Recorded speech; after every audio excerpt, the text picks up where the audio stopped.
ఇది ఇడ్లీ పిండి అండి. ఇడ్లీ పిండి ఏంటంటే ఒకటికి 2 వేసుకుని ఒక మినపప్పు అయితే 2 ఇడ్లీ రవ్వ వేసానన్నమాట. చాలా మృదువుగా మెత్తగా వస్తాయండి, దూదుల్లాగా ఉంటాయి. నేను చెప్పిన పక్కా కొలతలతో మీరు వేసుకోండి, చాలా బాగా వస్తాయి. పొద్దున్న రుబ్బేసి ఉంచుకుని సాయంత్రం వేసుకున్నాను అనమాట. అప్పటికి అదేంటంటే పర్మనెంట్ అవుతుంది కదా చక్కగాను. ఇట్లాగ ఈ మాత్రం పలుచగా ఉంటే చాలండి, మరీ పలుచగా వద్దు. అది పలుచగా ఉంటే కనుక ఇడ్లీ ముట్టుకోగానే తడిగా తగులుతూ ఉంటుంది. ఈ మాత్రం పలుచగా ఉంటే చాలన్నమాట. ఈ రెసిపీతో ఒకసారి చేసుకోండి. ఇడ్లీలు చాలా బాగా వస్తాయి, మెత్తగా చాలా మృదువుగా ఉంటాయి అన్నమాట, దుద్దులాగా ఉంటాయి.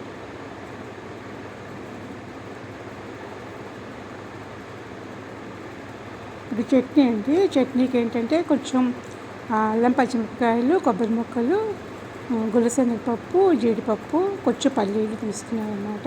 అన్నీ ఒక స్పూన్ తీసుకున్నానండి. గులశనగపప్పు మాత్రం ఒక చిన్న గ్లాస్ తోటి, కాఫీ గ్లాస్ తోటి హాఫ్ కప్ తీసుకున్నాను. కొబ్బరికాయ ముక్కలు ఒక హాఫ్ కొబ్బరి తీసుకున్నాను అన్నమాట. కొంచెం చింతపండు, ఉప్పు, రుచికి సరిపడా ఉప్పు అన్నీ వేసేసుకుని మిక్సీలో ఏంటంటే విప్లో పెట్టేసి తిప్పామనుకోండి, అది రోట్లో చేసే పచ్చడిలా వస్తుంది. మరీ మెత్తగా చేసేస్తే అంత బాగుండదు. అందుకే విప్లో పెట్టి చేసుకోండి. తర్వాత కావాల్సిన సరిపడా నీళ్ళు పోసి లూజ్గా చేసుకోండి. కారం కూడా మనకి సరిపడా వేసుకుంటే చాలండి. ఇందులో పచ్చిమిరపకాయల కారమే బాగుంటుంది, ఎండుమిరపకాయల కారం తిన్నాను. దీంట్లో పైన పోపు పెట్టేసుకోవడం అన్నమాట చివరికి లాస్ట్కి.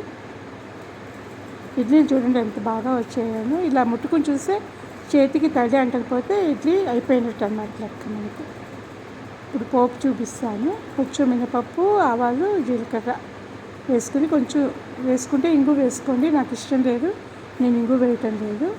మిరపకాయలు 2 ముక్కలు, ప్లాస్టిక్ కొంచెం కరివేపాకు బాగా వేస్తుంది. తర్వాత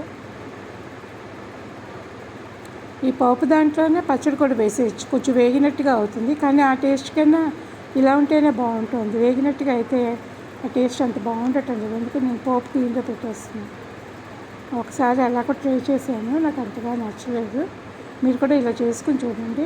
చాలా చిన్న అల్లం ముక్క వేస్తే మాత్రం మనకి హోటల్ చట్నీ టేస్ట్ వస్తుందండి.